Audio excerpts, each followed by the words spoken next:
Sanibonani babukele emakhaya. This is iBhele Media Legacy. Namhlanje ke sibe naye ubhuti uzosichazela ke kabanzi ukuthi ngomhla ka-30 June kwenzakalani umhla ka-30 June. Kodwa uzoqala sitshela igama lakhe ebese sitshela ke kabanzi silandise ngeMarch and March ukuthi sobe senzani umhla ka-30 June. Sawubona bhuti. Ninjani namhlanje? Siyaphila bhuti njani? Cha siyaphila.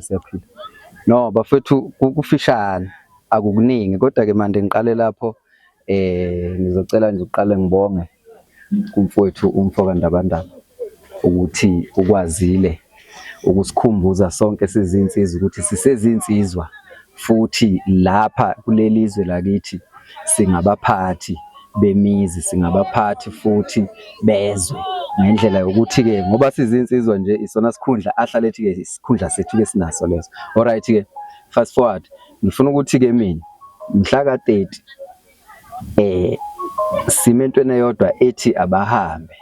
So ke bonke abangenazo imvume zokuba kulelizwe sithi ke ake begudluke, sizohamba nje emazweni akhe uthi ke sithi ake begudluke, uhlale esho njalo ke bengasemakhaya sisale silungise nathi ezweni lakithi bese sebeyobuya ke mangabe sekulungiseke konke lokho esifisa ukuthi kulungise. Mina ke nje angizochaza kakhulu ngoba siphethwe thina lapha kwaNsizwa, siphethwe sizinsizwa, umuntu okwazi ukuchaza kahle uyena ke lo siphethe. Kodwa mina engacacisa kakhulu ukuthi siyacela abantu ukuthi bangajahi kakhulu ngokusibuza. Siyabona nakuma inbox bayasibuza ukuthi manje nge-30 kuyobe kwenzakalani. Kanza kwethu nathi asazi.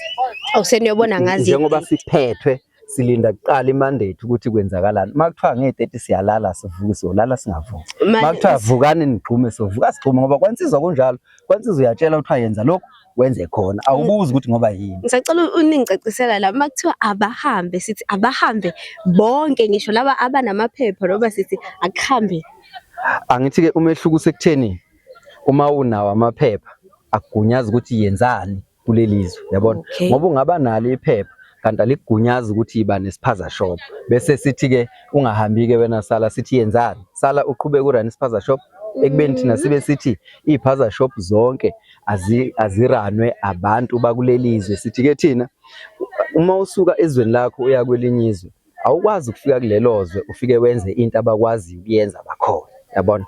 So ke ungaba nalo iphepha kodwa mangabe iphepha lakho lethi uzovakasha kulungileke vakashana ngoba lisuke linensuku oyivakashile makuphela leyo period hamba phela, yabona? Sisho njalo ke. So ke singathi thina bahambe siyakusho nakubo laba banamaphepha ke kodwa abenza into okungafanele bayenze kulelizwe, yabona? Nabo ke sithi abahambe.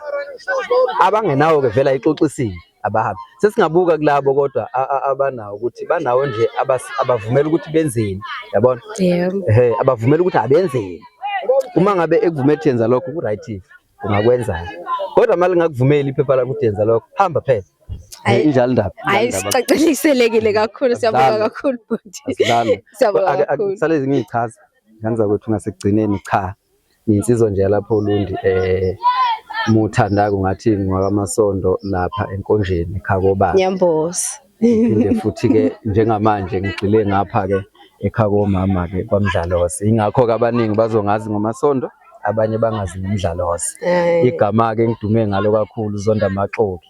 Kungaba ixoki kube yidiqa ngiyakuzonda nje. Nami nje mangilixoki kusho ukuthi ngiyazondela. Manje vele manje sidala manje vele uyazondeka. Ngoba ixoki kube yidiqa vele siyazondeka. Kodwa ke ngithi nje sizwe zakithi bonke ababona le video ngiyacela nje ukuthi siyibambe noma eshisa abafowethu ensizweni vele ke akukho lula kodwa ke kumnandi.